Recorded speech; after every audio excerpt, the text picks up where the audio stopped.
সামিউল একটু হোল্ড করো ওই হ্যালো দর্শক আপনাদের সবাইকে শুভেচ্ছা জানাচ্ছি টাইম এক্সক্লুসিভ অনুষ্ঠানে। আজকে যে বিষয়গুলো আমরা আলোচনা করব তার মধ্যে অন্যতম আছে নিউজ আপডেট।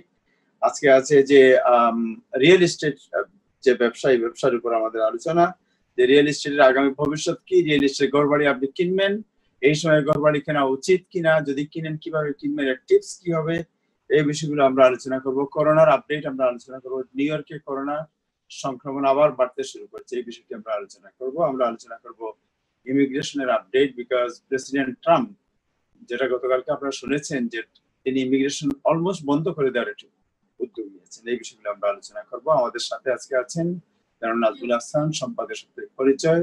তারপরে আছেন আমাদের সাথে অন্যতম অতিথি হিসেবে আছেন আমাদের সাথে আছেন জনাব Rob Chowdhury, president Queens division, vice president 2018 Long Island board of realtors, Board of Director, New York State Association of Realtors, State and Local Issues Board of Director 2018, National Association of Realtors USA.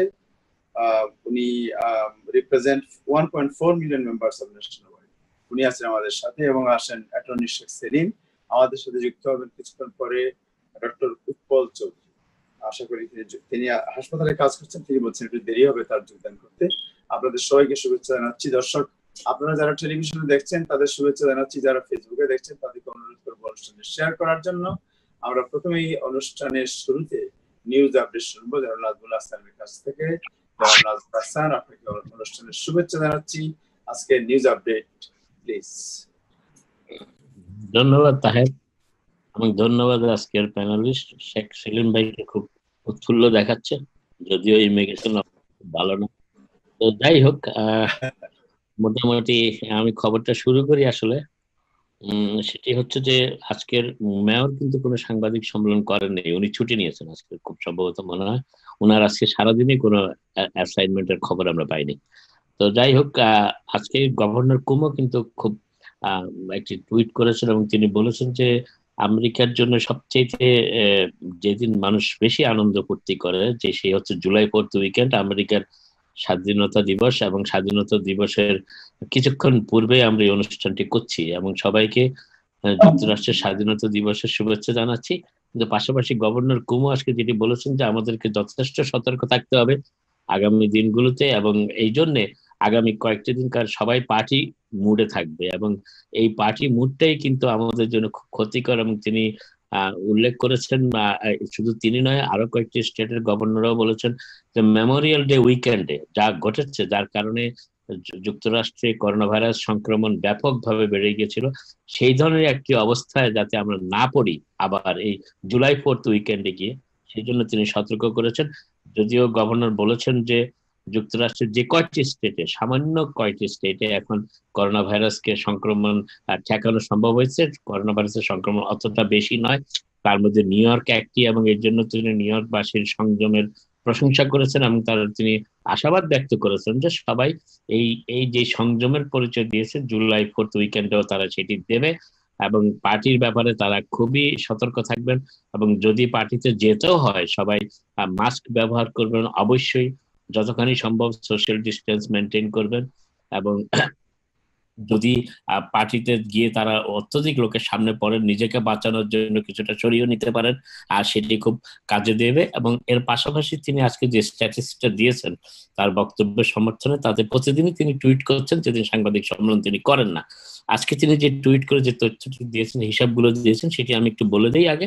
সেটি হচ্ছে new York স্টেটে গতকাল 66,392 অর্থাৎ 66,392,000 মানুষের test হয়েছে করোনার, এবং এই টেস্টে পজিটিভ পাওয়া গেছে 918 জন, আর খুবই সামান্য অঙ্কের হিসাবে, এবং এটি খুবই সিগনিফিকেন্ট একটি হিসাব গভর্নরের মতে, এবং অন্য যারা এইটা ট্র্যাক করছেন, যারা এই স্ট্যাটিস্টিক্সটা ট্র্যাক করছেন তাদের মতেও এটি খুবই সিগনিফিকেন্টলি লো যেটা বলা হয়, এবং সেটি হচ্ছে 1.4%, এবং যেটা আগের দিন অবশ্য 1.2% ছিল, 0.2% গতকালকে বেড়েছে, কিন্তু সেটাতে আর চিন্তার কোনো কারণ নেই।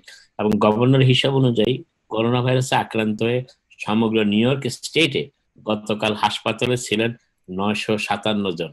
প্রায় 19 মিলিয়ন লোকের বসবাস যে স্টেটে, সে স্টেটে গতকাল হাসপাতালে ছিলেন, এই ইন্টেনসিভ হসপিটালে ভর্তি ছিলেন 957 জন।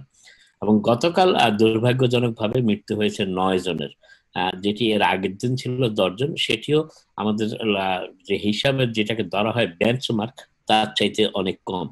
এবং গতকালকের এই 9 জনের সহ এ পর্যন্ত করোনা ভাইরাসে নিউ ইয়র্ক স্টেটে প্রাণ হারিয়েছেন 24,885 জন মানুষ। তাদের সকলের পরিবারের প্রতি আমাদের সমবেদনা। এবং এর ভিতরে বেশ কিছু বাংলাদেশিও আছেন, প্রায় 300-র কাছাকাছি। আরেকটি জিনিস হচ্ছে যে গত নিউ ইয়র্কের গভর্নর এই করোনা ভাইরাসের টেস্টিং এ যাদের পজিটিভ পাওয়া যায়, তাদের সংস্পর্শে যারা এসেছেন তাদের খুঁজে বের করার ব্যাপারে ট্রেসিং এর উপর ভীষণ গুরুত্ব দিচ্ছেন। সেটা নিউ ইয়র্ক সিটি প্রশাসনও দিচ্ছে, নিউ ইয়র্ক স্টেটও দিচ্ছে। এবং এর মাধ্যমে আমি গত কয়েকদিন ধরে বলে আসছি যে এই টেস্টিং এবং ট্রেসিং এর মাধ্যমেই এখন করোনা ভাইরাসকে নিয়ন্ত্রণের চেষ্টা চলতেছে, ভ্যাকসিন না বের হওয়া পর্যন্ত, কোনো সঠিক মেডিসিন না হওয়া পর্যন্ত। এবং তাতে দেখা যাচ্ছে যে এই ট্রেসিং এর ফলে অনেকে ভুল নম্বর দেয়, কিংবা অনেকে টেলিফোন নম্বর কার্যকর হয় না, কার্যকরী থাকে না। তাদেরকে খুঁজে বের করতে নিউ ইয়র্ক স্টেট নতুন একটি ধারা প্রবর্তন করছে এবং তার প্রয়োগ করতেও শুরু করেছে। সেটি হচ্ছে সুপিনা দেওয়া। আদালত যেরকম কাউকে সাক্ষ্য দিতে হলে সুপিনা জারি করে, নিউ ইয়র্ক স্টেটও এই করোনা ভাইরাসের সংক্রমণের ক্ষেত্রে ট্রেসাররা যদি কাউকে খুঁজে না পায় পসিবল কানেক্টর হিসাবে, তাদের জন্য সুপিনা ইস্যু করা শুরু করেছে। এবং এটি রকল্যান্ড কাউন্টিতে যে ক্লাস্টারটি পাওয়া গেছে, যেখানে একজন ছাত্র ফ্লোরিডা থেকে ঘুরে আসার পর করোনা পজিটিভ আক্রান্ত হয়েছিলেন এবং তার সাথে যারা সংস্পর্শে এসেছিলেন তাদের খুঁজে বার করতে কয়েকজনকে সুপিনা করা হয়েছে, তাদের টেলিফোন নম্বরে তাদের সাথে সংযোগ করা সম্ভব হয়নি বলে। এটি খুবই গুরুত্বপূর্ণ। এবং এই জন্য আমি বলছি যে নিউ ইয়র্ক বাসী যারা টেস্ট করছেন তারাও সতর্ক থাকবেন। এবং এতে ভয়ের কিছু নাই, টেস্টে পজিটিভ আসলেই যে সবাই করোনা রোগী তা কিন্তু নয়। সংক্রমণটা ঠেকাতে তারা যারা সংস্পর্শে এসেছেন তাদের মাধ্যমে যাতে আর কেউ নতুন ভাবে সংক্রমিত না হন, সেই জন্যই এই চেষ্টাটি করা হচ্ছে। এতে করোনা পজিটিভ হলেও আতঙ্কের কিছু নাই। আরেকটি জিনিস আজকে খবর এসেছে, যে সমৃদ্ধ খবর, সেটি হচ্ছে যে প্রথম দিকে করোনা ভাইরাস আক্রান্ত হওয়ার প্রথম দিকে যেভাবে মানুষ খুব দ্রুত ভেন্টিলেটরে গিয়ে মারা যাচ্ছিল, তাদের সংখ্যা অনেকটা কমে এসেছে। কারণ ভেন্টিলেটর যে ব্যবহারের ব্যাপারটিও এখন অনেকের মেডিকেল টেকনোলজির কাছে রপ্ত হয়ে গেছে, তারাও সঠিকভাবে ভেন্টিলেটর ব্যবহার করতে পারছেন। এবং এর ফলে এই ভেন্টিলেটরে যাওয়া মৃত্যুর হারও অনেক কমে এসেছে। এবং এটি আরেকটি জিনিস যেটি বলে রাখি, সেটা গত কয়েকদিন ধরে আমরা বলছি যে 6 তারিখ নিউ ইয়র্ক সিটি তৃতীয় ধাপে প্রবেশ করছে। এবং সেই তৃতীয় ধাপে একটি শুধু ব্যতিক্রম, নিউ ইয়র্ক সিটির জন্য ব্যতিক্রমটি এখন কার্যকর। সেটি হচ্ছে কোনো ডাইনিং হলে কিংবা কোনো রেস্টুরেন্টে ইন্টারনাল সিটিং, অর্থাৎ ভিতরে কাউকে বসানো যাবে না। যদিও এটি শুধু নিউ ইয়র্ক সিটির ক্ষেত্রে প্রযোজ্য, নিউ ইয়র্ক স্টেটের অন্যান্য অঞ্চলগুলোতে তৃতীয় ধাপে রেস্টুরেন্ট গুলোতে কিন্তু ভিতরের সিটিং এখনো অ্যালাউ করা হচ্ছে, শুধু নিউ ইয়র্ক সিটির ক্ষেত্রে এটি করা হচ্ছে না। এবং আমরা অনেকেই জানি, অনেক হয়তো দেখেছেন যারা বেরিয়েছেন, যে রেস্টুরেন্টের বাইরে যে অবস্থা দাঁড়িয়েছে তাতে ভিতরে সিটিং অ্যালাউ করলে অবস্থা আরো ভয়াবহ রূপ নিতে পারে। কারণ অনেকেই রেস্টুরেন্ট গুলোর সামনে, বিশেষ করে বার গুলোর সামনে কোনো প্রকার সোশিয়াল ডিস্টেন্স কিংবা মাস্ক তেমন ভাবে ব্যবহার করছেন না। কারণ তারা যখন পানাহারে থাকেন তখন তো মাস্ক পরেনি না, তাদের পাশে আরেকজন থেকে যারা স্মোক করেন, এবং এতে পরিবেশটা আরো বিষাক্ত হয়ে উঠে। তো সেটি ঠেকানোর জন্যই ইন্টারনাল সিটিং এর অ্যারেঞ্জমেন্টটি বন্ধ রাখা হয়েছে। এবং তৃতীয় ধাপে, সেটি চতুর্থ ধাপে খোলা হবে কিনা সে ব্যাপারেও প্রশাসন এখনো কিছু বলছে না। আরেকটি জিনিস যেটি এবার অন্যান্য স্টেটের কথা আসি, যে 10টি স্টেট ছাড়া বাকি সবগুলো স্টেটেই কিন্তু করোনার সংক্রমণ বেড়ে যাচ্ছে। এবং এর ভিতরে ফ্লোরিডা হচ্ছে অন্যতম, টেক্সাস অন্যতম। এবং এই স্টেট গুলোতে মাস্ক ব্যবহার বাধ্যতামূলক করা হয়েছে। এবং বিশেষ করে ফ্লোরিডাতে গতকালকে 9,488 জনের আক্রান্ত হওয়ার খবর পাওয়া গেছে, যেটি খুবই তাৎপর্যপূর্ণ। যাই হোক, আমরা জানি যে কটি স্টেট প্রথম দিকে প্রেসিডেন্ট ট্রাম্পের পরামর্শে কিংবা নির্দেশ মতো অর্থনীতি সচল করেছিল, তাদের ভিতরে ফ্লোরিডা অন্যতম।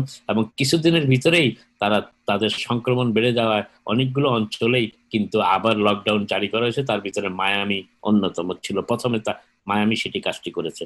আর এটি হচ্ছে যে যে কথাটি বলেছিলাম, গত 14 দিনের এই গড়পড়তার হিসাবে দেখা যাচ্ছে যে স্টেটগুলোতে সংক্রমণ বাড়ছে সেখানে সংক্রমণ হ্রাসের কোনো সম্ভাবনা এখনো দেখা যাচ্ছে না। আর আরেকটি তথ্য যেটি সেটি হচ্ছে যে যুক্তরাষ্ট্র এই মুহূর্তে এই এই এই কটি দিনে ডেইলি এখন প্রায় 5,50,000 মানুষের টেস্ট করছে, which is a very significant figure। কিন্তু এর ফলেও এই বিশেষ করে টেস্টিং এর মাধ্যমে যে ট্রেস করার যে ব্যাপারটি এবং যারা কানেকশন এসেছে পজিটিভ, যারা চিহ্নিত হয়েছেন, সেই ব্যাপারটির জন্য হয়তো অনেক স্টেটে পর্যাপ্ত পরিমাণ ট্রেসার না থাকায় তাদের খুঁজে বের করা সম্ভব হচ্ছে না।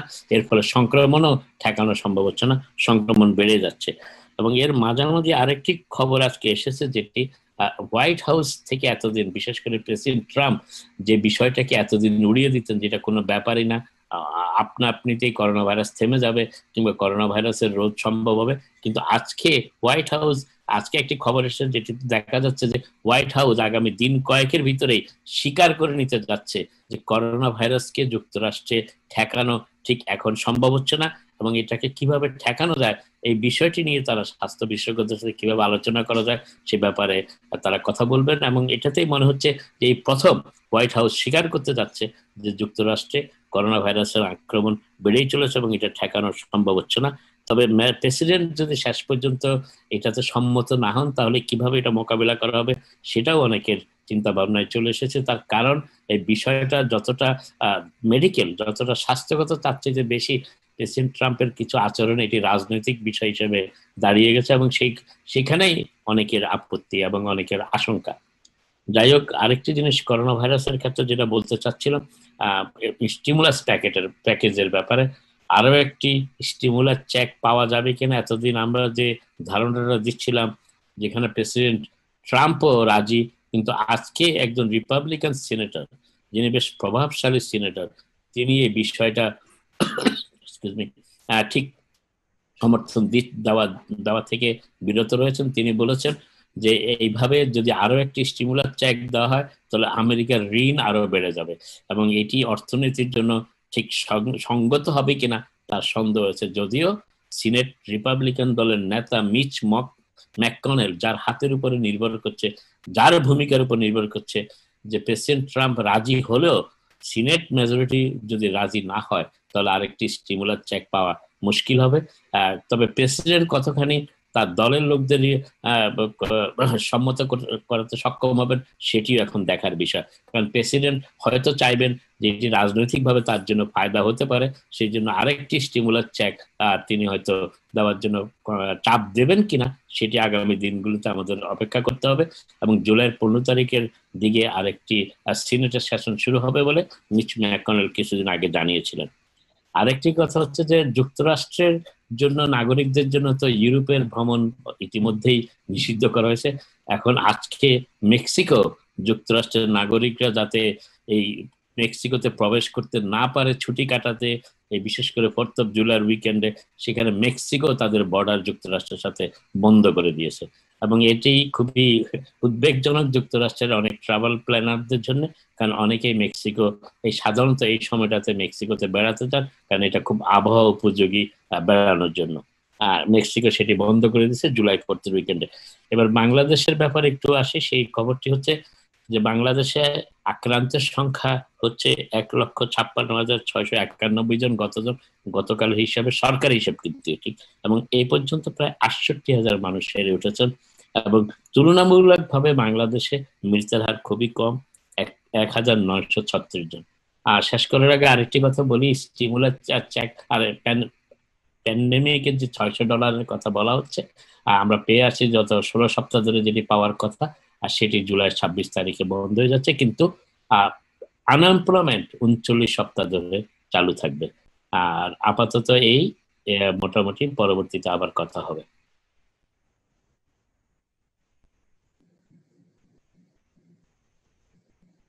তাহের,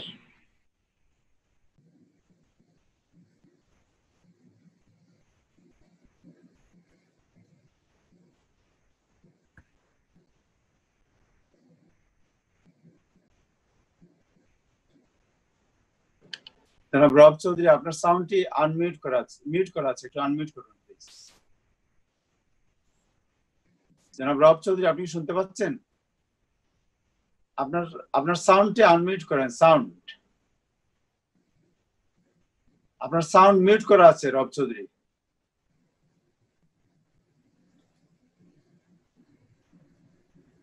জি, আপনি কি শুনতে পাচ্ছেন? আসসালামু আলাইকুম তাহের ভাই।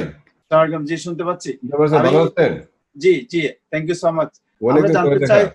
আমরা জানতে চাই যে আপনি দীর্ঘদিন থেকে রিয়েল এস্টেট ব্যবসার সাথে ইনভলভ, এবং আপনি জানেন যে করোনা ভাইরাস নিয়ে অনেকেই এখন আতঙ্কগ্রস্ত, তটস্থ। তারা জানেন না যে what is the future of the real estate business. আপনার কি মনে হয়? প্রথমে আমি আপনাকে ধন্যবাদ জানাই আজকে আয়োজন করার জন্য, আমার ইনভাইট করার জন্য। তারপরে আমার ফ্রেন্ড এখানে সেলিম ভাই, ভালো আছেন? হ্যাঁ ভালো, থ্যাংক ইউ রব ভাই। আর নাজমুল ভাই, ভালো থাকেন। ভালো লাগতেছে রব ভাই। হ্যাঁ, অনেকদিন পরে দেখা। আপনাকে খুব ইয়ং লাগতেছে।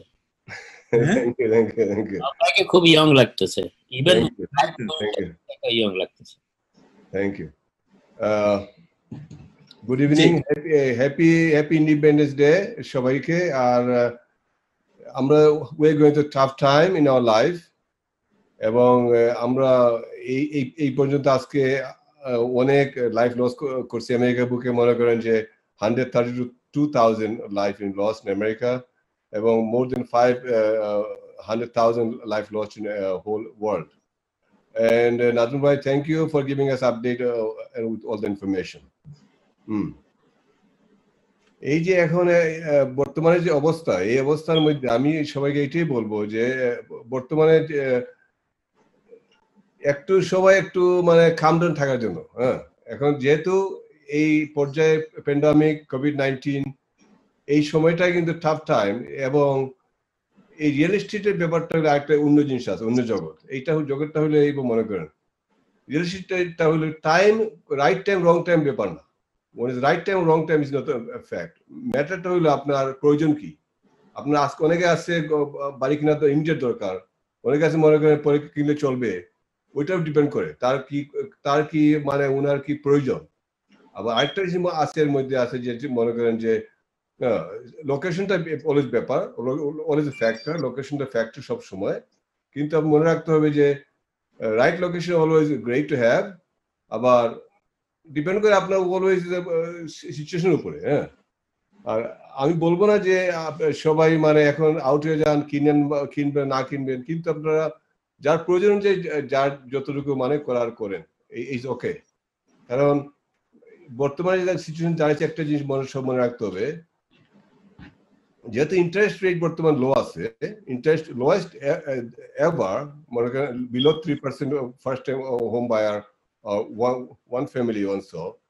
না, আগে রব ভাই আমরা আগে জানতে চাই যে বাড়ির দামের অবস্থা কি? বাড়ির দাম কি আগের মতোই আছে না একটু ডাউন এখন? হ্যাঁ, বলতেছি আমি একটু পরে আসতেছে, ওই ফ্যাক্টর আসতেছে, একটু আমাকে দেন।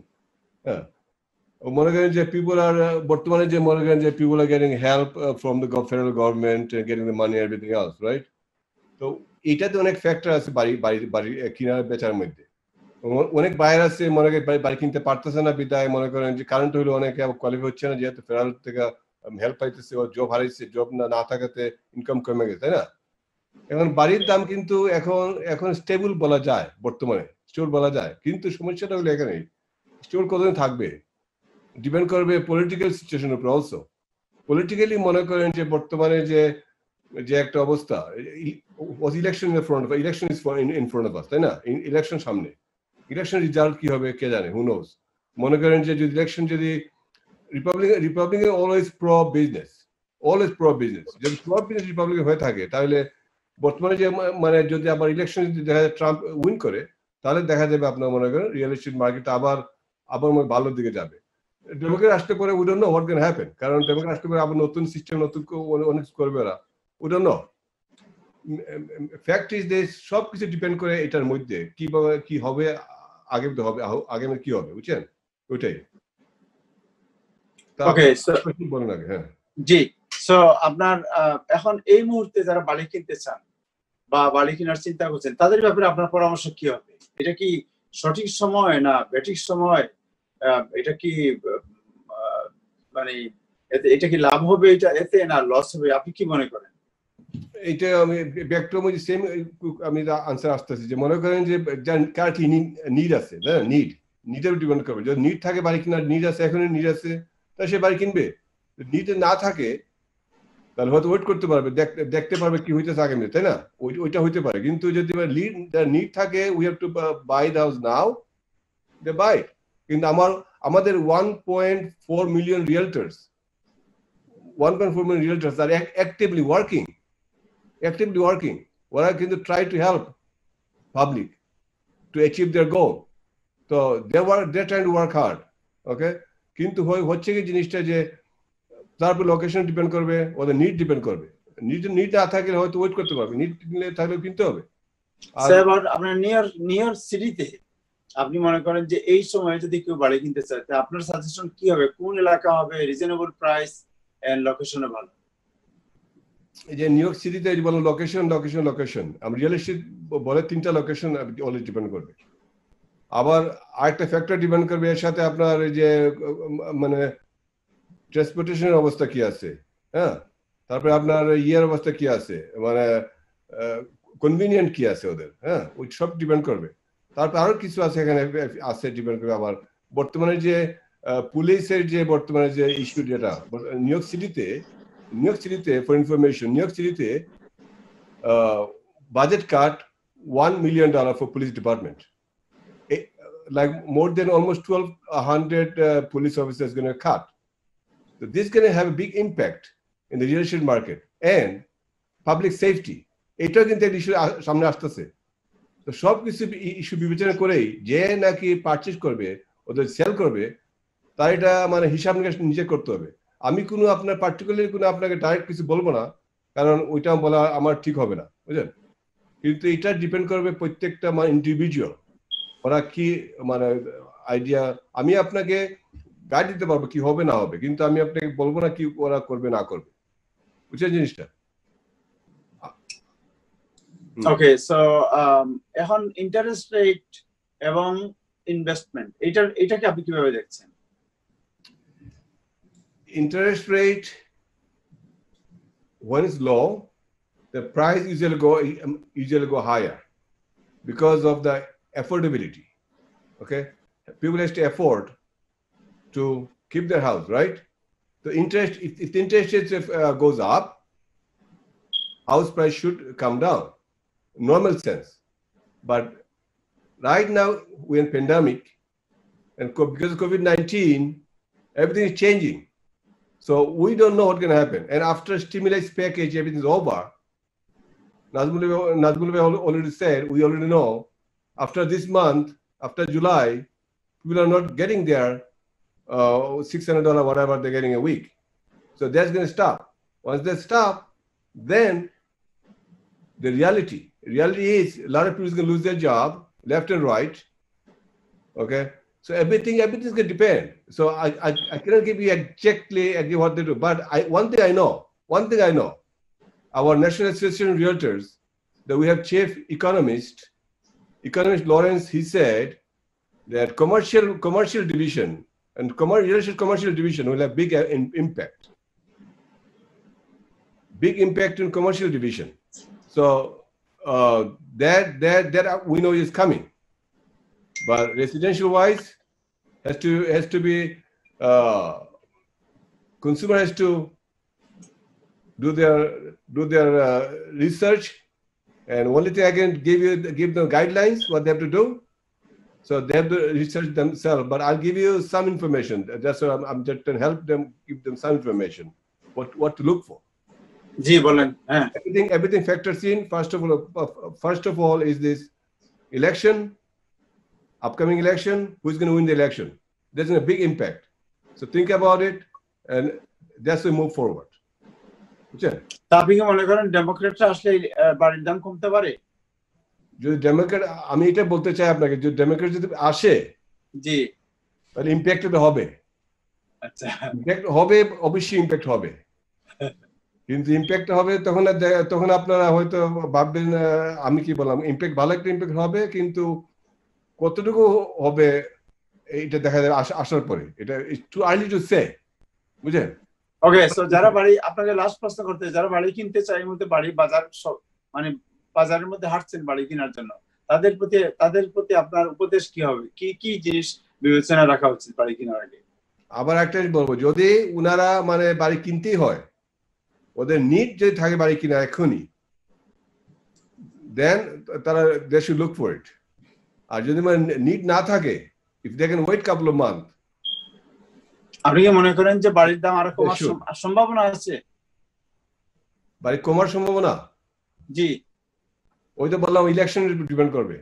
আচ্ছা, যদি যদি ট্রাম্প ইলেকশন উইন করে তাহলে রিয়েল এস্টেট ভালো হবে এবং ইকোনমি ভালো হবে। আপনাদের ব্যবসার জন্য কে ভালো, ট্রাম্প ভালো না ডেমোক্রেট ভালো? Republican always good pro business. আর আমাদের ইন্ডাস্ট্রিতে আমরা লবি করি, কিন্তু ডেমোক্রেটের সাথে রিপাবলিকানের সাথে লবি করি, আমরা বোথ পার্টির সাথে লবি করি আমরা। কিন্তু whoever serve our realtors interest, whoever serve our home ownership rights, ওটা যে সার্ভ করে, whoever look for the public interest, we support them. We have enough fund to support them. Every year we support all, local, state and federal government every year, and we have big fundraising. RPAC, Realtor Political Action Committee. The RPAC, we have big impact in the real estate market. Thank you so much, জনাব রব চৌধুরী, আপনাকে আমাদের সুযোগ দেওয়ার জন্য। জনাব Sheikh Selim, okay, thank you, অশেষ ধন্যবাদ এবং আবার দেখা হবে ইনশাআল্লাহ। Thank you so much, thank you. জনাব শেখ সেলিম, কেমন আছেন? এই তো ভালো, আপনি কেমন? এই তো ভালো, আপনার দোয়া। হোয়াটস গোইং অন ইমিগ্রেশন? ট্রাম্পের কালকে নাজমুল ভাই আপনার নিউজটা একটু স্মরণ করিয়ে দিবেন। আমি তো বলেছি সেটা গতকালকে সেলিম ভাই, যেটা আমি বলার চেষ্টা করছি সেটি হচ্ছে যে ইউএসসিআইএস এর প্রায় $1 বিলিয়ন শর্টফল বাজেটে, এবং প্রেসিডেন্ট ট্রাম্প কোনোভাবে এই টাকাটা তাদের পাচ্ছেন না, কোনো স্টিমুলাস প্যাকেজও তাদের জন্য নাই, এবং তারা সেলফ ফাইন্যান্স একটা অর্গানাইজেশন, গভর্নমেন্ট যদিও, কিন্তু তারা বলছেন যে তারা যদি ফান্ড না পাচ্ছেন না বলেই তারা ধরে নিয়েছেন, সেই জন্য তারা 13,000 এমপ্লয়িকে অর্থাৎ লে অফ করছেন। এর ফলে ইমিগ্রেশন ডিপার্টমেন্টের ইউএসসিআইএস এর মোস্ট অফ দি প্রসেসিং বন্ধ হয়ে যাচ্ছে, এক্সেপ্ট সিটিজেনশিপটা তারা কন্টিনিউ রাখতেছে বিকজ অফ দি ইলেকশন। এবং ট্রাম্প কিভাবে এক্সিকিউটিভ অর্ডার দিয়েছেন এবং এটা যদি আরেকবার এক্সটেন্ড করেন, এবং যেটা সম্ভাবনা খুব বেশি, তাহলে আমি যেটা বলেছি যে প্রেসিডেন্ট ট্রাম্পের যে আগামী কয়েক মাস ক্ষমতায় আছেন উনি, এই ক্ষমতায় থাকাকালীন ইমিগ্রেশনের ব্যাপারে আর তেমন কিছু নড়চড় হচ্ছে না, এটাই আমি বলছিলাম। জি সেলিম ভাই, আমরা আপনার কাছে জানতে চাই, বিং এ প্যাট্রন। না, উনি ঠিক বলছেন যে USCIS is a self funded sub agency. Immigration এজেন্সির ভিতরে ইউএসসিআইএস এটা হলো সেলফ ফান্ডেড, অর্থাৎ এই এজেন্সিটাই, এই এজেন্সির এই পোর্শনটা চলে আলোকে ইমিগ্রেশন অ্যাপ্লিকেশনের যে ফি কালেক্ট করা হয় সেই ফিটা দিয়েই ইউএসসিআইএসটা চলে। এটা আজকে থেকে না, এটা বেশ আগে থেকে, 8-10 বছর আগে থেকে, এই Obama administration, maybe yes, Obama অ্যাডমিনিস্ট্রেশনের সময় থেকেই এটা সেলফ ফান্ডেড এজেন্সি। জি, এখন যদি তাদের শর্টফল থাকে, যদি Trump administration is unlikely to give it, তার কারণ আমি বলি, ট্রাম্প অ্যাডমিনিস্ট্রেশন এখানে আসার পরে একবারে একের পর এক নেগেটিভ ইমিগ্রেশন পলিসি চেঞ্জ করছে। যেমন প্রথমে এসে বলছে যে অ্যাসাইলাম সিকারদের এইটা করা হবে না, থার্ড পার্টির ভিতর দিয়ে আসলে অ্যাসাইলাম সিক করলে তাদের আমেরিকায় অ্যাসাইলাম করতে দেওয়া হবে না। তারপরে পাবলিক চার্জ ডেফিনেশন, যেটা এটা আইনে ছিল ধরেন বহু আগে, তো যখন এই দেশ ব্রিটিশ শাসন করতো 1636 পাবলিক চার্জ প্রভিশন ছিল, এটা অনলি কাভার করতো ক্যাশ বেনিফিট, ওয়েলফেয়ার এবং ক্যাশ বেনিফিট, এনিথিং অন্য কিছুর দিকে তারা এটা ইন্টারপ্রিটেশনে আনতো না। কিন্তু ট্রাম্প অ্যাডমিনিস্ট্রেশন এসে বলছে না, Medicaid, Medicare, child benefit, all these supplemental social security, everything will be public charge and try to disqualify people. তারপর আপনারা জানেন যে ট্রাম্প অ্যাডমিনিস্ট্রেশন এসে এবছরের জন্য H-1B ভিসা, L-1 ভিসা, সর্বপ্রকার টেম্পোরারি ওয়ার্কার ভিসা এই বছরের জন্য সব সাসপেন্ড করে দিচ্ছে, কোনো এমবাসি এটা আর ইস্যু করতে পারছে না, এবং ফরেন ওয়ার্কার্স আসতে পারছে না। সে কিছু অ্যাপ্লিকেশন যেমন গ্রিন কার্ড দিয়া বন্ধ করে দিছে এই বছরের জন্য। তো প্রথমে সেই তো এক্সিকিউটিভ অর্ডার শুরু হইলো মুসলিম ব্যান, মুসলমান দেশের তে আসতে পারবে। এখন এক্সিকিউটিভ অর্ডার চালু করেছে যে সমস্ত দেশে করোনা ভাইরাস সহ কোন ইনফেকশাস ডিজিজ আউটব্রেক হয়েছে তাদের সিটিজেন আমেরিকায় ঢুকতে পারবে না। যে একের পর এক অ্যাডমিনিস্ট্রেশনে পলিসি চেঞ্জ হচ্ছে এবং যত ইমিগ্রেশন কার্টেল করা যায় কমানো যায় ট্রাম্প অ্যাডমিনিস্ট্রেশন সেটাই করছে। সো ইটস আনলাইকলি যে ইউএসসিআইএস এর যে বাজেট শর্টফল সেটা ট্রাম্প অ্যাডমিনিস্ট্রেশন এসে তাদের ওই বাজেট শর্টফলটা পূরণ করবে। এবং এর অর্থ হচ্ছে যদি বাজেট শর্টফল পূরণ না করে, যদি 13,000 লোককে ছাঁটাই করা হয় বা লে অফ করা হয়, তারপরে বোঝেন যে এমনি সিআইএস এ সমস্ত বেনিফিট অ্যাপ্লিকেশন যেটা সিআইএস প্রসেস করে, যেমন গ্রিন কার্ড করলে সমস্ত বেনিফিট অ্যাপ্লিকেশন সিআইএস এমনি সবকিছুতে সিরিয়াস ব্যাকলগ আছে। যেটা আগে 4 মাসে হওয়ার কথা সেখানে 1 বছরও হচ্ছে না, যেটা 6 মাসে হওয়ার কথা সেটা 1.5 বছরও হচ্ছে না। তার মানে আপনার এই ব্যাকলগের টাইমটা আরো লম্বা হবে। যদি ধরেন এই সরকার চেঞ্জ হয় যত নভেম্বরে, তাইলে scenario will change I think. তার কারণ ডেমোক্র্যাটরা মোর ইমিগ্রান্ট বান্ধব। ট্রাম্প অ্যাডমিনিস্ট্রেশনের এজেন্ডাই ছিল ইমিগ্রান্ট ব্যাশিং করা, ফরেন কান্ট্রিগুলোর ব্যাশিং করা, স্প্যানিশ আমেরিকান বিভিন্ন দিক দিয়ে ব্যাশিং করা। আপনি জানেন তারা ট্রাম্প অ্যাডমিনিস্ট্রেশন ঢাকা বাতিল করে দিয়েছিল, যদি সুপ্রিম কোর্ট সেটা টেম্পোরারিলি সেভ করেছে। তো অল দিস থিংস যে আপনি এই কার্যকরিতায় এক্সপেক্ট করতে পারেন না Trump administration billions of dollars USCIS এ পোর ইন করবে এবং সমস্ত বেনিফিট অ্যাপ্লিকেশন অ্যাডজুডিকেট করে লোকজনকে বেনিফিট দেবে, এটা আশা করা ঠিক হবে না। তবে একটা জিনিস হতে পারে, ইউএসসিআইএস আবার ইমিগ্রেশন বেনিফিটের সব ফি রেজ করার সম্ভাবনা খুব বেশি টু ব্রিজ দ্য গ্যাপ। এখানে আমার মনে হয় সেইটা খুব কুইকলি আসছে যখন। সেলিম ভাই একটা জিনিস জানতে চাই যে এই যে বাজেট কাট, লে অফ, এইসব কারণে ইউএসসিআইএস এর যে মনে করেন যে ইন্টারভিউ, মানুষের ইনভেস্টিগেশন, এই যে বলা হচ্ছে যে যারা গ্রিন কার্ডের আবেদন করে যাদের লফল আছে এদেরকে আবার ইনভেস্টিগেট করে এদেরকে বাদ, এগুলো করবে কে? করবে এগুলো নিজের রুটিন কাজ তো করতে পারবে না। ওকে, ইউএসসিআইএস করবে, ধীরে ধীরে করবে। এক সময় ইউএসসিআইএস একটা গ্রিন কার্ডের ইন্টারভিউ করতে 2 বছর লাগতো।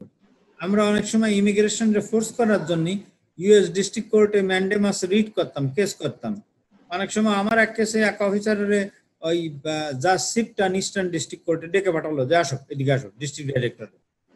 সে তার ডেপুটি পাঠাইলো, বললো যে জাজ আমার এই ডিস্ট্রিক্টে প্রায় 500-র মতো হেভিয়েস কর্পাস এই মানে ম্যান্ডেমাস রিট হয়েছে এবং আমি হ্যান্ডেল করতে পারি, আমার অফিসার আছে, আমরা প্রতি মাসে হ্যান্ডেল করতে পারি 5,000 কেস, সেইখানে আমার আছে 50,000, আমার কোনো উপায় নাই এটা আর্লি করা। তো তুমি জেলে ফাটাইলে ফাটাও, ইয়ে করতে ফাটাও, but we don't have the capacity. তখন কোর্ট কি করে, কোর্ট ব্যাক ডাউন করলো, বললো যে ওকে ঠিক আছে, যে এইটা প্রায়োরিটাইজ করো, আমরা যেগুলো অর্ডার দিই এইটা লিস্ট করো, তারপরে একভাবে এইটা আগে যাও সবার আগে। তো সেইভাবে অনেক রিলিফ দেওয়া হয়েছে। এখন ব্যাকলগ আপনি মনে করেন যেটা 3 মাস লাগা উচিত, 4 মাস লাগা উচিত, সেটা 1 বছর 2 বছর লেগে যেতে পারে আনটিল সাম চেঞ্জেস কামস। অথবা ইউএসসিআইএস ফি রেজ করে নতুন অফিসার হায়ার করে তাদের ওইটা গ্যাপ পূরণ করে, এই ধরনের কোনো না কোনো ইয়ে হবে। অথবা এই নিয়ে লেখালেখি, লসুট, বহু কিছু হবে। শেষ পর্যন্ত যে হয়তো কংগ্রেসে এন্ড আপ হয়ে যে ওকে ওয়ান টাইম ফান্ড দেওয়া, তো এত লোক হায়ার করো, তারপরে ব্যাকলগ রিডিউস করো। অথবা কোনো প্রেসিডেন্ট আসতে পারে, তবে ট্রাম্প অ্যাডমিনিস্ট্রেশনের এটা আশা করা যায় না। তাদের অ্যাটিটিউড হলো যে ইমিগ্রান্ট লোকদের হার্ড টাইম দেয়া, যেমন রিসেন্টলি চেঞ্জ করেছে ট্রাম্প অ্যাডমিনিস্ট্রেশন, যারা পলিটিক্যাল অ্যাসাইলাম করতো 180 দিন 6 মাস পরে তারা ওয়ার্ক পারমিশন পাইতো, তারা বলতেছে না এটা 1 বছর পরে পাবে। এই ধরনের যাতে লোকজন এসে ফলস বা ফ্রিভোলাস অ্যাসাইলাম অ্যাপ্লিকেশন ফাইল না করে। তার মানে কি, এইটা যে সাউদার্ন বর্ডার সমস্ত বর্ডারদের লোকজন এসে অ্যাসাইলাম সিক করছে, এটা ডিসকারেজ করা যাতে এটা না করে, না আসে লোকজন। দ্যাটস দ্য নেট পলিসি গোল। তো সেইটাই করবে। তো আপনি ধরেন বলেন যে ইউএসসিআইএস রে তারা ফান্ড দেবে এই মুহূর্তে দিয়ে এইটা সবকিছু চালু রাখবে, that's unlikely, that's very unlikely. তো এইটাই ধরেন ট্রাম্প অ্যাডমিনিস্ট্রেশন তো আপনি এইটা আশা করতে পারছেন না। তবে নভেম্বরে ইলেকশনস, অল ফোরকাস্ট মনে হচ্ছে না যে ট্রাম্প ক্ষমতায় থাকতে পারবে। Joe Biden is leading all states, even battleground state গুলাতে, সেগুলা সেইটা আশা করা যায় যে এইগুলা ইমিগ্রেশন পলিসি চেঞ্জ হবে এবং অন্যান্য পলিসিও চেঞ্জ হবে। আমি জানি না রব ভাই রিয়েল এস্টেট মার্কেট কি পরিমাণ চেঞ্জ হবে, হোপফুলি ভালোই চেঞ্জ হবে মনে হয়। তবে সেলিম ভাই ডেমোক্র্যাটদের উপর অতটা আশাবাদী হওয়া ঠিক না। প্রেসিডেন্ট ইমিগ্রেশনের ব্যাপারে খুব একটা উদার ছিলেন না, বিশেষ করে লাস্ট যে 3 প্রেসিডেন্ট ক্লিনটন থেকে আরম্ভ করে আমরা যাদের দেখেছি, বা ইমিগ্রেশন আইনের যত টাফনেস আছে সব কিন্তু ক্লিনটন করে গেছে। এই যে 10 ইয়ার তো ঠিক আছে, ওরা এনফোর্সমেন্টের ব্যাপারে অনেক মানবিক ছিল এবং এই রেটরিক ছিল না তাদের মুখে যে ওরে ধরো, ওরে বাইট করো, এই করো না। সেলিম ভাই, ওবামা এবং ট্রাম্পের ভিতরে একটাই মিসিং ডিফারেন্স। ওবামা কিন্তু নীরবে অনেককে ডিপোর্ট করছে, ওবামার প্রেসিডেন্ট করেছে, সবচেয়ে বেশি ডিপোর্টেশন হয়েছে। আবার ধরেন যে ঢাকা বিভিন্ন বেনিফিটের কিছু কিছু জিনিস ওবামা করার চেষ্টা করেছে, ফেল করেছে, পুরোপুরি পারে নাই। ডিরিমারদের জন্য চেষ্টা করেছে, পারে নাই। কিন্তু আমার মনে হয় না কিছু কিছু জিনিস পাস করার জন্য আন্তরিকতা ছিল, যদিও পারে নাই পুরাপুরি, সেটা ছিল। তর্কটা হচ্ছে যে ট্রাম্প এটাকে রাজনৈতিকভাবে ইউজ করার জন্য এটা মুখে বলছে বেশি, কারণ এটা তার বেসকে স্ট্রং করার জন্য। এবং এটা আপনার কথা ঠিক আছে, এতে more political than targeting this immigrant population. Vote bank draw করার জন্য এটা মোর রেটরিক, কিন্তু এটা আসতেছে তো খুব মানে হার্শ ল্যাঙ্গুয়েজে, যেটা অন্য অ্যাডমিনিস্ট্রেশন এটা করে না। তারা মোর পোলাইট ওয়েতে করেছে। পলিটিক্যাল অ্যাসাইলামে আর কোন চেঞ্জ আসছে নাকি আপনার? পলিটিক্যাল অ্যাসাইলামে তো প্রথমে ওই জেফ সেশন থাকতেই বলছিল যে যারা আগে অ্যাপ্লিকেশন করবে তাদের ইন্টারভিউতে ডাকবে, সে একটা চেঞ্জ। ট্রাম্প তারপরে করেছিল যারা থার্ড কান্ট্রির ভিতর দিয়ে আসবে ওইসব কান্ট্রিতে অ্যাসাইলাম না সিক করলে আমেরিকায় ডিসকোয়ালিফাই করবে। যদিও মামলা হয়েছে, মামলা হওয়ার পরে পলিসি বাতিল করেছে এক ডিস্ট্রিক্ট জাজ, কিন্তু আরো চেষ্টা করছে তারা। যেমন রিয়েল আইডি অ্যাক্ট এর অ্যাপ্লিকেশনটা যেভাবে হইতো আজকাল, সেইটার আর্গুমেন্ট ইউএস হোমল্যান্ড সিকিউরিটি অ্যাটর্নিরা একটু মোর ফোর্সফুলি করছে, যাতে বেশি লোকের ডিসকোয়ালিফাই করা যায়, বেশি লোকের কেস ডিনাই করা যায়। এই ধরনের অ্যাটিটিউড চেঞ্জ হচ্ছে, এনফোর্সমেন্ট মেকানিজম চেঞ্জ হচ্ছে, কিন্তু আইনটা চেঞ্জ করতে পারছে না। তার কারণ কংগ্রেসে যে ট্রাম্প অ্যাডমিনিস্ট্রেশন অসহায়, কংগ্রেস ইজ কন্ট্রোল বাই ডেমোক্রাটস, তারা আইনের মূল বিধিনিষেধ চেঞ্জ করতে পারছে না, কিন্তু ইন্টারপ্রিটেশন চেঞ্জ করে এনফোর্সমেন্ট টাফ করার চেষ্টা করতেছে। সেক্ষেত্রে ম্যাক্সিমাম ক্ষেত্রে ব্যর্থই হচ্ছে আমি বলবো। তো সেইটাই, অ্যাটিটিউড চেঞ্জ হচ্ছে, দৃষ্টিভঙ্গি চেঞ্জ হচ্ছে, মানে মানুষকে যে ট্রিটমেন্টটা দিচ্ছে সেটা চেঞ্জ হচ্ছে, কিন্তু আইনের বেসিক রুলটা চেঞ্জ করতে পারছে না। সেদিন আমরা যে ইমিগ্রেশন জাজদের যে একটা অ্যাসোসিয়েশন আছে, তারা কিন্তু হোমল্যান্ড সিকিউরিটি জাস্টিস ডিপার্টমেন্টের বিরুদ্ধে লসুট করছে, কারণ তাদেরকে জাস্টিস ডিপার্টমেন্ট ফোর্স করতেছে যে তাদের ইনফ্লুয়েন্স করতেছে পলিটিক্যাল অ্যাসাইলামের ডিসিশনের ব্যাপারে। এবং আমরা হয়তো অনেকেই জানি না যে ওই সমস্ত ইমিগ্রেশন জাজরা কিন্তু জাস্টিস ডিপার্টমেন্টের এমপ্লয়ি, তারা কোনো কোর্ট সিস্টেমের এমপ্লয়ি না, ইমিগ্রেশন কোর্টে যারা আছে। এবং তাদেরই একটি অ্যাসোসিয়েশন লসুট করেছে যে তাদেরকে ফোর্স করা হচ্ছে অ্যাসাইলাম অ্যাপ্লিকেশন গুলোর ব্যাপারে প্রভাব উন্নতি করার কথা। এবং এটাও হয়তো সেলিম ভাই জানেন, আমরা সবাই হয়তো জানি না যে সেটাই আপনার কথা ঠিক। তারা হলো EOIR, executive office for immigration reform, এটা পুরো জাস্টিস ডিপার্টমেন্টের আন্ডারে, এটা হোমল্যান্ড সিকিউরিটি না। আপনি দেখেন যদি পারেন তাহলে হলো, না হলে কাজ করান। একটা অ্যাসোসিয়েশন আছে, বিভিন্ন জাজদের সাথে আলাপ করে এটা বোঝা যায় যে তাদের বিভিন্ন ডিরেকশন আসতেছে, তোমাদের 700-র মতো কেস ডিসপোজ করতে হবে, 700 কেস প্রতি বছর ডিসপোজ করতে হবে। তার মানে ওর ইন্ডিকেশন হলো প্রতি জাজের 700 লোকের ডিপোর্টেশন অর্ডার এন্ট্রি করতে হবে, মানে রিমুভাল প্রসিডিং শেষ করতে হবে। এইটা হিউম্যানলি পসিবল না। একটা জাজ যদি ধরেন কোনো ট্রায়াল করে, 4টের বেশি ট্রায়াল প্রতিদিন দিতে পারে না, 1.5-2 ঘন্টার বেশি করে, এখন সেইটা সম্ভব হয় না, অনেকটাই একদিন লেগে যায়। যদি একজন ভালো ডিফেন্স অ্যাটর্নি পড়ে সেটা হোল দিন লেগে যায়। এখন জাজরা অনেক সময় কার্টেল করার চেষ্টা করে, কিন্তু আইন তো চেঞ্জ হয় নাই। লয়াররা অবজেকশন দিলে জাজরা দিতে বাধ্য, মানে হিয়ারিং দিতে বাধ্য। সেক্ষেত্রে জাজদের পক্ষে এই টাইম লাইন বা এই কেসের সংখ্যা ডিসপোজ করা সম্ভব হচ্ছে না, এবং তাদের ফোর্স করতে তালেই আছে। জাস্টিস ডিপার্টমেন্টকে চিঠি লেখে, লেখে, সেইগুলোর বিরুদ্ধে হয়তো তারা মামলা করেছে যে and by law the judges are independent, তাদের ইনফ্লুয়েন্স করা যায় না, because they discharge judicial function, and judicial function এই এক্সিকিউটিভ ইন্টারভেনশন নেই। এই সেক্ষেত্রে যদি ইন্টারভিন করে তাহলে বলতে পারে যে ওকে তুমি আমারে বলতেছো না এই ডিসিশন দাও ওই ডিসিশন দাও, কিন্তু তুমি আমারে বলতেছো যে আমার এতগুলো কেস প্রতিদিন ডিসপোজ করতে হবে, আর এতগুলো কেস যদি আমি ডিসপোজ করি তাইলে আমি ফান্ডামেন্টাল ফেয়ারনেস অফ হিয়ারিং বা মানুষের যে ডিউ প্রসেস রাইটটা আছে সেটা আমি দিতে পারছি না। তো therefore it's an interference and it's unlawful. সেটা নিয়ে যারা হয়তো মামলা করেছে, আমি মামলাটার ব্যাপারে পুরোপুরি জানি না, আমি মামলাটা দেখিও না এই complaint. So most likely that's the obligations, I mean complaint allegations is there. So এক্ষেত্রে ট্রাম্প অ্যাডমিনিস্ট্রেশন অনেক প্রেশার ক্রিয়েট করছে যে এই যে জাস্টিস ডিপার্টমেন্ট এই ইমিগ্রেশন জুডিশিয়ারির ব্যাপারে। Thank you. You welcome.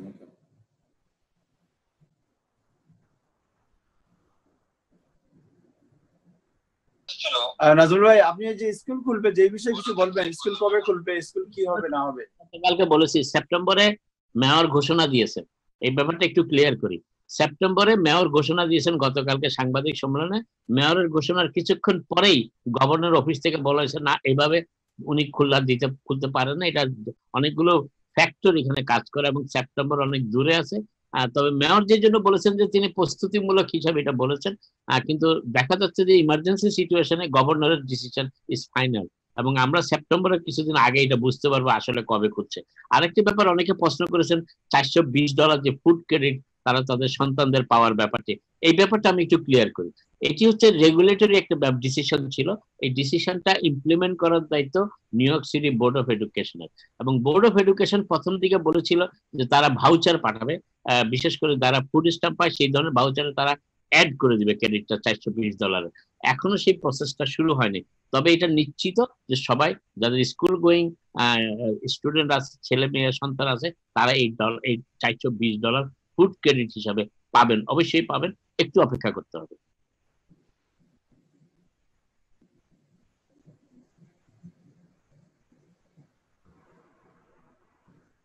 Hello জি, অনেকে হাউস রেন্টের যে বিষয়টি, এই বিষয়টি জানতে চায়, এটা সেলিম ভাই কিছু জানেন কিছুটা বিষয়?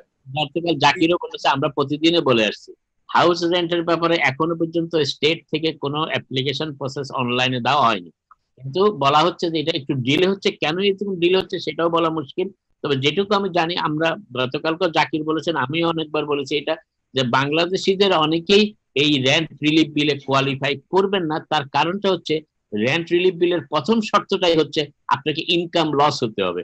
যারা আনএমপ্লয়মেন্ট কিংবা বিভিন্ন খাতে ইনকাম করেছেন এই কয়েক মাসে, তারা কিন্তু এই রেন্ট রিলিফ বিলের আওতায় আসবেন না। আরেকটি ব্যাপার হচ্ছে যেটা আমি বলতে চাই, যে অনেক বিশেষ করে বিজনেস টেনেন্ট যারা আছেন বাংলাদেশি কমিটিতে, তাদের অনেকেই শুনেছি যে তাদের ল্যান্ডলর্ডদের সাথে দেন দরবার শুরু করেছেন। কিছু কিছু ক্ষেত্রে ল্যান্ডলর্ডরা নমনী হতে শুরু করেছেন, আবার কিছু ক্ষেত্রে তারা কঠোর অবস্থানে যাচ্ছেন। এই জন্য অনেকের পক্ষেই হয়তো ব্যবসা ছেড়ে দিতে হতে পারে, এটিও খুব উদ্বেগজনক একটি খবর।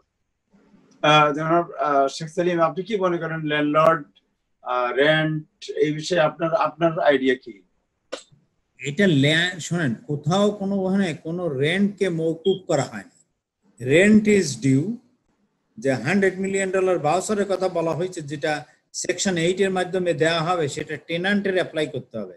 ইফ দে কোয়ালিফাই, তাদের কোয়ালিফাই করতে হবে, তাদের ইকোনমিক হার্ডশিপ এস্টাবলিশ করতে হবে, অর্থাৎ যে প্রি প্যান্ডেমিক এর বিচে আমার ইনকাম এত ডলার ছিল, এখন ইনকাম এত ডলার নেমে আসছে, তারা কেউ পার্শাল সাহায্য পেতে পারে, কেউ ফুল পাইতে পারে, ডিপেন্ডিং অন দিস। এবং যাদের ইনকামের 30% অ্যাটলিস্ট রেন্টে চলে যায়, they will accept those applications. তাছাড়া রেন্ট ইজ ডিউ, রেন্ট যদিও ইভিকশন, ওয়ারেন্ট অফ ইভিকশনটা স্টে করে দেওয়া হয়েছে, মার্শাল যাচ্ছে না, কাউরে বাইর করতেছে না, কিন্তু রেন্ট না দিতে বলা হয় না, রেন্ট ইজ ডিউ।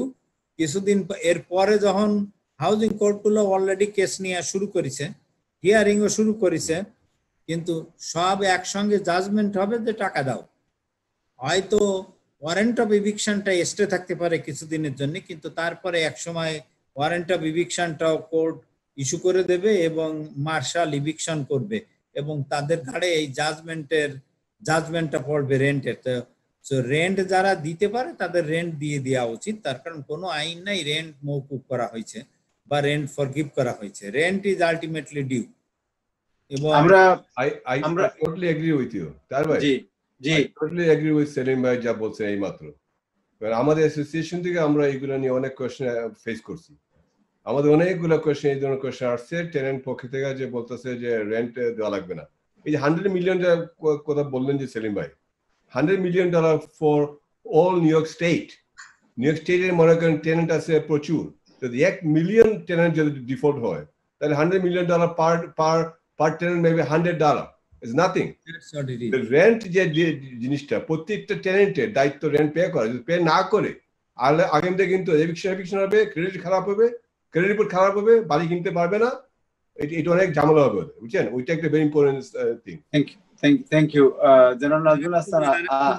রব্বের সাথে অ্যাড করি, বাড়ি কিনতে তো পারবে না, তারপরে জাজমেন্ট ঘাড়ে থাকবে, এই judgement enforced in next 20 years also. আবার অনেক ল্যান্ডলর্ড তখন চেক করে দেখবে যে এদের কোনো ইভিকশন আছে কিনা, যদি রেকর্ডে ইভিকশন থাকে তারপরে তাদের বাড়ি ভাড়া পাইতেও অসুবিধা হবে ভবিষ্যতে। তো দ্যাটস এ প্রবলেম। যারা রেন্ট দিতে পারে তাদের রেন্ট দিয়ে দেওয়া উচিত। কেন আপনি আরেকজনের বাড়িতে ফ্রি থাকার চেষ্টা করবেন? ইটস ইমোরাল টু, ইটস মরালিটির পয়েন্টও তো এটা এনকারেজ করা যায় না। সো আর কোনো গভর্নমেন্ট নাই এখানে। একটা বড় প্রবলেম আছে আমার মনে হয়, এই রেন্ট যদি ফরগিভ করে দেয় সরকার, যেমন রব বাইর ইন্ডিভিজুয়াল হাউস, উনি রেন্ট আছে, ওনার তো বাড়িটাই মেইনটেনেন্স আছে, ট্যাক্স আছে, ইন্স্যুরেন্স আছে, মর্গেজ আছে, and how he is going to pay that?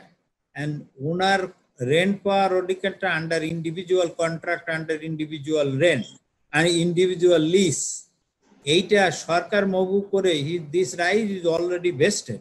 It could be a constitutional law problem, যে অলরেডি ভেস্টেড রাইট ডাইভেস্ট করা কনস্টিটিউশনালি সরকারের পক্ষে আইন করা কঠিন ব্যাপার। ইট মাইট end up in the US Supreme Court and then say this law is unconstitutional, pay everything. So that বাতিল হয়ে যাওয়ার সম্ভাবনা আছে ভবিষ্যতে। তো আমার মনে হয় না যে কোনো লেজিসলেচার পুরো রেন্টটা মওকুফ করে দেবে। তবে তারা ওই করতে পারে, ওকে যারা ফাইন্যান্সিয়াল হার্ডশিপ আছে তাদের গভর্নমেন্ট সাবসিডি দিচ্ছে, যেটা তারা দিচ্ছে 100 million। That's quite all right, that will be disbursed through section 8। যাদের নিডটা প্রমাণ করতে হবে যে আই নিড দিস, আমি রেন্ট দিতে পারছি না, এবং সেকশন 8 যে সাহায্যটা দেবে ডাইরেক্টলি ল্যান্ডলর্ডের নামে চেক ইস্যু করবে, যে রেন্টার টেনেন্ট নিয়ে এইটা ভেঙে না ফেলে দেয় বা আত্মসাৎ না। জনাব নাজমুল হাসান, আপনি যেটা বললেন আজকে যে হাসপাতালগুলোতে যে আপনার সংক্রমণের সংখ্যা বাড়ছে, আমাদের সাথে ডক্টর উৎপল চৌধুরী যোগ দেওয়ার কথা ছিল। তিনি এইমাত্র ফোন করলেন যে তিনি হাসপাতালের ডিউটিতে আছেন এবং প্রচুর সংক্রমণের সংখ্যা বাড়ছে, এই কারণে উনি অত্যন্ত ব্যস্ত। তিনি চেষ্টা করছেন, বাট পারবেন কিনা বুঝতে পারছেন না। ব্যাপারটা হচ্ছে যেটা স্ট্যাটিস্টিক্যালি সেটা এখনো অ্যালার্মিং না, কিন্তু আমি কয়েকটা হসপিটালের খবর নিয়ে জানি যে সেখানে রোগীর সংখ্যা বাড়ছে, বিশেষ করে ইমার্জেন্সি রুমগুলোতে রোগীর সংখ্যা বাড়ছে। তবে সেইটা কারণ সবাই তো সেখানে করোনা ভাইরাস নিয়ে যায় না, অনেকে এই সময়টাতে অনেকের ইনফ্লুয়েঞ্জা হয়, অন্যরকম রোগ হয়। অর্থাৎ ইমার্জেন্সি সেকশনের ভিড় বেড়ে যাওয়ার অর্থই নয় যে সবাই করোনা আক্রান্ত হয়েছে, তা কিন্তু নয়। এই বিষয়টিও আমাদের মনে রাখতে হবে, কারণ বছরের এই সময়টা থেকে অনেকে ফ্লুতে আক্রান্ত হয়, সামারের ইয়ের কারণে। এবং এই বিষয়টা যাচাই করার জন্য আমাদের আরো কয়েকটা দিন অপেক্ষা করতে হবে। কারণ যারা যাচ্ছে যে সবাইকেই বাধ্যতামূলকভাবে করোনা টেস্ট করা হচ্ছে, অর্থাৎ করোনা টেস্টের রেজাল্ট পুরোপুরি না পাওয়া পর্যন্ত আমাদের কাছে আমরা বলতে পারছি না যে আসলে হাসপাতালগুলোতে চাপটা কি করোনা ভাইরাসের জন্য নাকি অন্যান্য অসুখের জন্য। এটার জন্য আমাদের কিছুদিন অপেক্ষা করতে হবে। তবে গভর্নরের যে হিসাব, গভর্নর যে স্ট্যাটিস্টিক্স আজকে দিয়েছেন, গভর্নরের কাছে গতকালকের হিসাব সেটি হচ্ছে যে টেস্টিং এ এখনো নিউ ইয়র্ক স্টেট পুরোটা সিটিও 2%-এর নিচে। এটা আপনার কথা শোনা যাচ্ছে না, আপনার মিউট করা আছে। আমাদের গভর্নর এবং মেয়রের মধ্যে যে সম্পর্কের যে টানা হেঁচড়া, এটা কেন আপনার, ফর হোয়াট রিজন? সেটা আসলে মেয়রকে জিজ্ঞেস করলে মেয়র সেটা সেভাবে বলতে চান না, কিন্তু গভর্নরও মেয়রকে ছেড়ে কথা বলেন না, এটা আমরা লক্ষ্য করছি। কারণ গভর্নরের কিছু কিছু বিষয়, যেমন ধরেন গভর্নর ভীষণ ক্ষুব্ধ পুলিশের $1 বিলিয়ন বাজেট কেন কমানো হলো, এইটাতে গভর্নর খুবই ক্ষোভ প্রকাশ করেছেন। এবং গভর্নরের কথার সাথে বিশেষ করে আমাদের সাবেক স্পিকার যুক্তরাষ্ট্রের গিংরিচের কথাটা খুব মিলে যায়। যে গিংরিচ বলেছেন যে ডেমোক্র্যাটরা অলওয়েজ ক্রিমিনালদের সাহায্য করে এবং সাহায্য করার জন্যই পুলিশের প্রতি তাদের এত ক্ষোভ, পুলিশের বাজেট কমিয়ে ফেলে। গভর্নর হয়তো ঠিক সেইভাবে বলেননি, কিন্তু গভর্নর এই পুলিশের বাজেট কমানোটাকে ক্ষোভের সাথে দেখেছেন। এবং প্রচুর বিপুল সংখ্যক নিউ ইয়র্কবাসী এই পুলিশের বাজেট কমানোটাকে খুব নেগেটিভলি দেখতেছেন। কারণ তারা মনে করেন এর ফলে যে আমরা 20-25 বছর আগে যেভাবে নিউ ইয়র্কে যেছে খুন খারাপি রাহাজানি এগুলো বেড়ে গিয়েছিল, যেটা পরবর্তীতে মেয়র জুলিয়ানি এসে সেটাকে ঠিক করেছিলেন, সেই সময়টাতে আমরা ফিরে যাচ্ছি কিনা এই আশঙ্কা এখন অনেকের ভিতর চলে এসেছে। বিশেষ করে মেয়র ব্লাজিওর কিছু পদক্ষেপ, যদিও মেয়র ব্লাজিও খুব গর্বের সাথে বলেন যে তার আমলে সবচেয়ে কম গ্রেপ্তার হয়েছে, 1,80,000 কম গ্রেপ্তার হয়েছে, কিন্তু এখন পুলিশ যদি কাউকে অপরাধের জন্য গ্রেপ্তার না করে এবং সেটাকে যদি গ্রেপ্তার না করার হিসাবে দেখানো হয়, তাহলে অপরাধ প্রবণ যারা আছে তারা তো বেঁচে যাচ্ছে। এখন এইটা একটা কমিউনিটি ওয়াইজ আতঙ্ক সৃষ্টি হয়েছে, বিশেষ করে পুলিশ, এবং পুলিশও অনেকটা আগের মতো সেই ভূমিকায় থাকছে না। সেটা আমাদের আরো কিছুদিন অপেক্ষা করতে হবে। ইতিমধ্যে পুলিশের কার্যক্রম অনেকটা কমিয়ে ফেলা হয়েছে। যেমন ধরুন আমি একটা উদাহরণ দিই, রাস্তাঘাটে যে সেইটা এখন আর পুলিশ তদারক করবে না, সেটা সিভিলিয়ানরা তদারক করবে। এবং আমি খুলতে আমার এটা দেখাচ্ছে না। যাই হোক, আমি আপনাদেরকে দেখছি, কিন্তু কে বলছেন ভাই? আমি চিনতেছি না।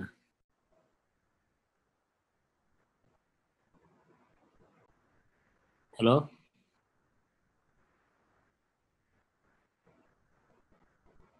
হ্যাঁ, না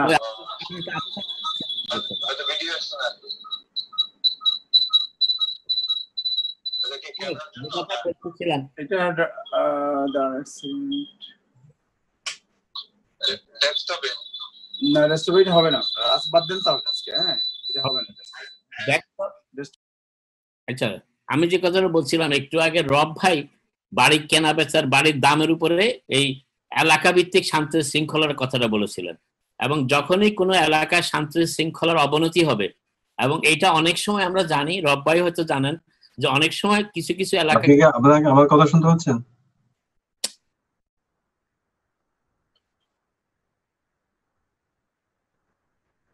হ্যালো, কি হলো? তারপরে আপনি মিউটে আছেন, কিছু বোঝা যাচ্ছে না, কিছু কথা বলতে পারছি না। নজর ভাই বলেন, শুনতে পাচ্ছি। এত শব্দ, এত ডিস্টার্ব হচ্ছে, বুঝতে পারছি না কিছু। না, এটা মাঝখানে কি হয়েছিল আমরা বুঝি না। আপনি কন্টিনিউ প্লিজ। না, যেটা আমি বলছিলাম যে শৃঙ্খলা পরিস্থিতির ব্যাপারে যে কথাটা গভর্নরও খুব প্রকাশ করেছেন, $1 বিলিয়ন ফান্ড কমিয়ে ফেলাতে, যদিও মেয়র ব্লাজি এটাকে খুব গর্বের মতো একটা ভালো কাজ বলে করছেন, কিন্তু এই রব ভাই যেটা কথাটা একটু আগে বলেছিলেন সেই কথাটা সূত্র ধরে আমি একটা কথা বলছি, যে আমরা অনেকেই জানি যে কোনো এলাকায় যদি আইন শৃঙ্খলা পরিস্থিতির অবনতি ঘটে, সেখানে দেখা যায় যে বাড়ি ঘরের দাম কমে যাচ্ছে, এবং যারা পয়সাওয়ালা অন্য সম্প্রদায়ের লোক তারা সেখানে হিউজ বাড়িটারি কিনে ফেলে, তারপরে কিছু লোকরে যে কিছুদিন মাতাল টাতালের অভিনয় করায়, বাড়ির দাম কমে, তারা কিনে কেনার পরে তার এটা ফিক্স করে বেশি দামে বিক্রি করে এলাকা।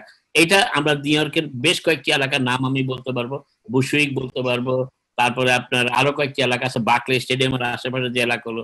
তো এগুলোর যে কথাটা আমি বলতে চেষ্টা করছিলাম সেটা হচ্ছে আইন শৃঙ্খলা পরিস্থিতির ব্যাপারে মানুষের যখন হতাশা জন্মে তখন সিটির নাগরিক সমাজের ভিতরে ওভারঅল সিটির লিভিং স্ট্যান্ডার্ড অনেকখানি কমে আসে। নিউ ইয়র্ক সিটি সেই ধরনের একটি অবস্থায় প্রবেশ করছে বলে অনেকেই মনে করছেন, এবং আগামী দিনগুলো বলে দেবে যে আমরা আসলে এই পুলিশের $1 বিলিয়ন ফান্ড কমিয়ে দেওয়াটা নিউ ইয়র্কবাসীর উপর কতটা প্রভাব ফেলবে, বিশেষ করে আইন শৃঙ্খলার ক্ষেত্রে। এটা আমাদের রিমেইনস টু বি সিন। আমরা অপেক্ষায় আছি সেটি দেখার জন্য। What about Bangladesh? বাংলাদেশ এক মিনিট সময় আছে আমাদের। বাংলাদেশের অবস্থা কি মনে হয়? বাংলাদেশের অবস্থা একটু আগেই বলেছি আমি যে বাংলাদেশে আক্রান্তের সংখ্যা 1.5 লক্ষ পেরিয়ে গেছে। যদি এটা সরকারি হিসাব, বাংলাদেশে তো কোনো ইন্ডিপেন্ডেন্ট মনিটরিং সেল নাই, ইউনিট নাই। এবং তবে এটা ঠিক বিশ্ব স্বাস্থ্য সংস্থা যেটাকে সম্মতি দিয়েছে যে স্ট্যাটিস্টিক্স গুলোকে, সেটা হচ্ছে বাংলাদেশে মৃতের হার আক্রান্তের তুলনায় অনেক কম, এবং সেটা যুক্তরাষ্ট্র হিসাবেও অনেক কম। এবং সবচেয়ে আশার খবর হচ্ছে 1.5 লক্ষ লোক আক্রান্ত হয়েছে, তার প্রায় অর্ধেক মানুষ বাসায় ফিরে গেছেন সুস্থ হয়ে। এটি খুবই উল্লেখযোগ্য খবর। যদিও বাংলাদেশ সরকার খুব চেষ্টা করছে এলাকা ভিত্তিক লকডাউনের মাধ্যমে এই পরিস্থিতি নিয়ন্ত্রণ করতে। থ্যাংক ইউ জনাব নাজমুল হাসান, আপনাকে। শেখ সেলিম, আপনাকে অশেষ ধন্যবাদ। জনাব রব চৌধুরী, আপনাকে অশেষ ধন্যবাদ। দর্শক, আমাদের সাথে ডক্টর উৎপল চৌধুরী আজকে যোগ দেওয়ার কথা ছিল, তিনি চেষ্টাও করেছিলেন যোগ দেওয়ার, কিন্তু হাসপাতালে তার প্রচন্ড ভিড় এবং অনেক রোগী আসছে, যার কারণে তিনি সময় দিতে পারেননি। কালকে আমরা নিশ্চয়ই চেষ্টা করবো কোনো একজন চিকিৎসককে নিয়ে আসার। আমাদের এই অনিচ্ছাকৃত যে অবস্থা, এই সিচুয়েশনের জন্য আপনাদের কাছে ক্ষমা প্রার্থী। যেটা নাজমুল সাহেব বলেছেন এবং অন্যান্যরা বলেছেন যে নিউ ইয়র্কে দিনে দিনে সংক্রমণের সংখ্যা বাড়ছে এবং এটা খুবই উদ্বেগজনক। গভর্নর এতে উদ্বেগ প্রকাশ করেছেন। আমরা আশা করি আপনারা মাস্ক ব্যবহার, হাত ধোয়া, হাতে গ্লাভস এবং সোশ্যাল ডিস্টেন্স, সামাজিক দূরত্বটা মেনটেন করে চলবেন। এখনো কিন্তু আমরা এমন না যে সবকিছু আবার হয়ে গেছে, আমরা আবার সেই স্বাভাবিক অবস্থায় ফিরে আসতে পারবো। আমরা আশা করি বিষয়টি মনে রেখে সবাই যার যার নিজের নিরাপত্তা এবং তার পরিবার পরিজন এবং বন্ধু বান্ধবের কথা বিবেচনা করেন, নিরাপত্তার বিষয়টি মনে রাখবেন। আজকে এ পর্যন্তই, কালকে আবার দেখা হবে। সবাই ভালো থাকবেন। খোদা হাফেজ।